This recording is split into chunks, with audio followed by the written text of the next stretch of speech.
Hi folks, this is Danny at Bradley James Classics, and today I'm bringing you a BMW E39 from February 2002.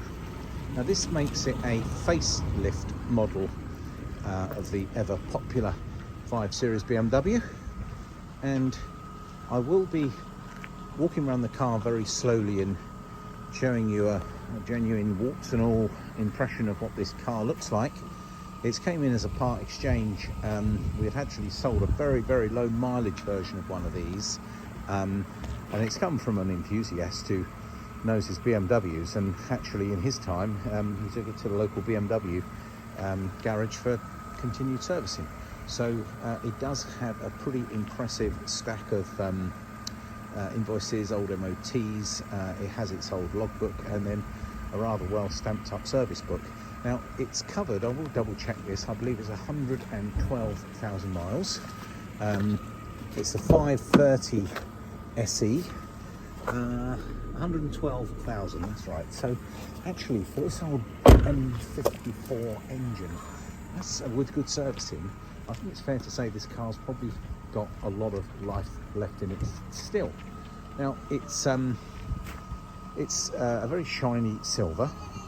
The SE model is probably built for comfort, let's say. It doesn't have the huge oversized alloys that the M-Tech has, and it does make the car ride, in my opinion anyway, a little smoother, especially if you're doing those long journeys. Impressive specification on the SE model. If I get in close there, you'll notice that it's got those angel eye lamps. I'm going to point out actually areas of bodywork. There's going to be stone chips across the front, and here's an example of those, and they will come across the front of the bonnet. The rest of the bumper looks pretty passable, pretty decent. This wing, if I get in close, oh actually that's dirt, so I apologise for that. But I've got a show of corrosion at the front of the seal. It's not hold, it didn't get mentioned on the MOT, but it's there. Driver's side door looks pretty decent, as does the offside rear door. But right at the back of the seal, I've got, can you see the extent of that? Again, it's not terrible, but it's there. I think someone's tried to do something about a bubble on the arch, but it's sort of just in primer. Not the place to have a scuff, but there's a little scuff here, but then again, that's possibly something that would polish. No sunroof model, but I noticed it has working air conditioning. Those rear discs and pads I think are quite recent. Wheels are in good order.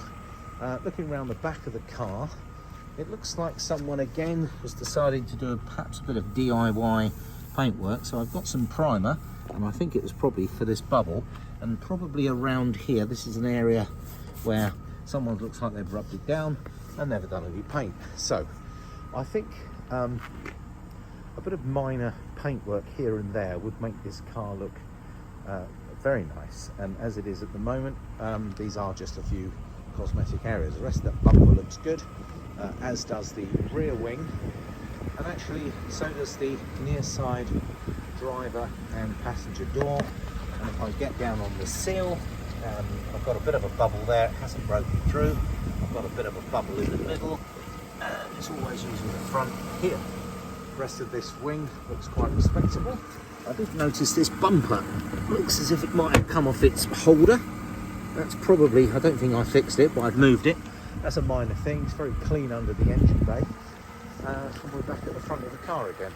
So I think overall, even though there are one or two bodywork imperfections, nothing terribly drastic. It certainly doesn't take away from the driving experience. Let's have a look inside. Lovely plush leather. I've got a bit of damage on this door card here, probably can get glued. Oh, look at those scrumptious seats. They look comfy, so there's no doubt about it. I don't know if that's what they call the Napa leather, but it does look to have nice thick leather seats. That's the rear. We've got a centre armrest. I'm now going into the driver's seat. Now, despite the 112,000 miles, that looks like a an armchair. It does have electric seats, and I've noticed it does have the memory function. Now, as to whether that was standard on an SE at this stage or not, to be perfectly honest with you, I'm not entirely sure. However, this is a nice place to be. I've always been a big fan of the E39. They use a lot of aluminium in the suspension, and it makes these cars, you know, as per the punchline of the era, the ultimate driving machine, but it certainly made them a very comfortable car to soak up the miles. And it always feels good being inside one of these. Just a few little points here. You can open the bonnet here. This is how you open the front bonnet, and I should say boot. Light switch here, that classic BMW dashboard, no warning lights. I've got a multi-function steering wheel, so it looks like I can turn cruise control on and off here, and it looks like I can adjust the radio and probably speak to the car with this button. And this is the switch, so I can adjust greatly the pitch and rake of the steering wheel. Here we have some driving lights here. This is old school. This is the BMW Business. So for those of you that like to play your cassettes, this doesn't change very much in here at all.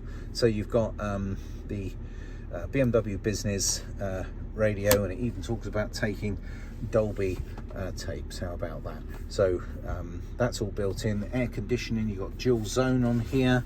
You've got the ability to turn on the it's very good at defrosting. I think BMW do that system where they store up a bit of heat and then blast the front windscreen. That always works very well. A 5-speed automatic gearbox, and you can push the gear stick across to have the sort of Tiptronic mode. That was always quite a snazzy feature. Look at that, I remember that. Little cubby holes, you've got one here, that's the ashtray. You can certainly has it here. You've got another little cubby hole here, and you've got that one that goes in there, and of course the glove box, all thick leather. As I say, I'm not entirely sure, but this looks as if it's got the thicker style leather inside. I'm probably going to need someone in the comments to educate me on that one. Heating system's working very nice. It's ticking over absolutely perfectly. This M54 engine is a joy. It's a lovely car to do distance in. Headlining is really good. It's really clean and tidy inside. It smells nice. It's been a car that's been garaged and loved. And actually, I think if you just wanted to drive a really nice car, and you could put up with perhaps one or two of the imperfections on the bodywork, I can count on one hand probably how many there are.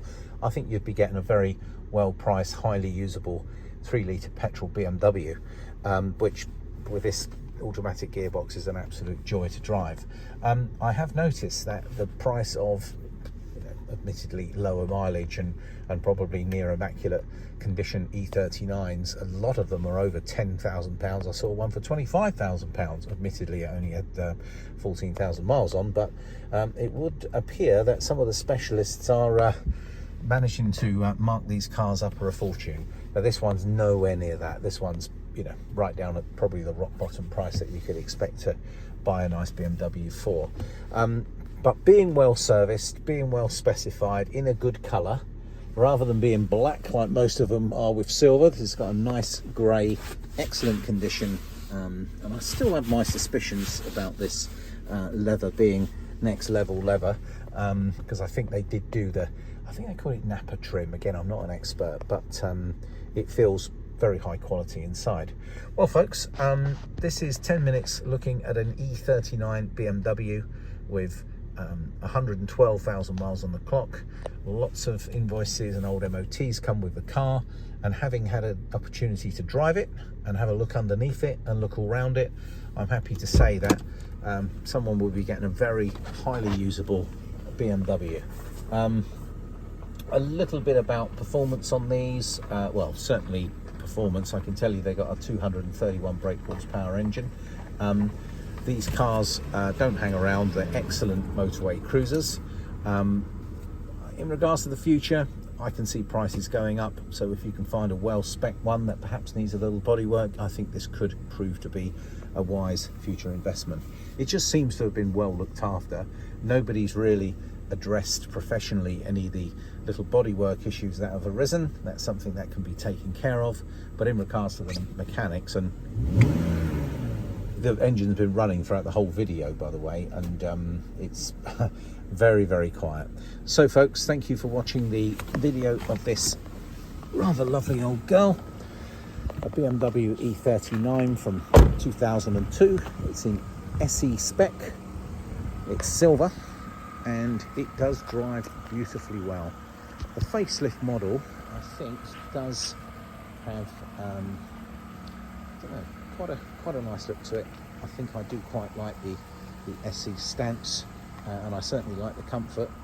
And you can see that the car is a pretty straight old girl, despite these one or two very minor bodywork issues, which, rather than try and cover anything up, this is exactly how she's been traded in. And the gentleman who traded this one in did buy a very low mileage, beautiful and quite a bit costlier E39 because he loved the car so much. The one he bought from us was a manual. This one, of course, is an auto. Well folks, thank you for watching today's video. If you'd like any more information, please get in touch through the usual channels. We offer a part exchange service. We offer a full UK delivery service at a sensible price. The car will come with a fresh MOT, and the car will have a thorough inspection prior to it leaving us. Thank you for watching today's video, folks. It's Danny at Bradley James, signing out.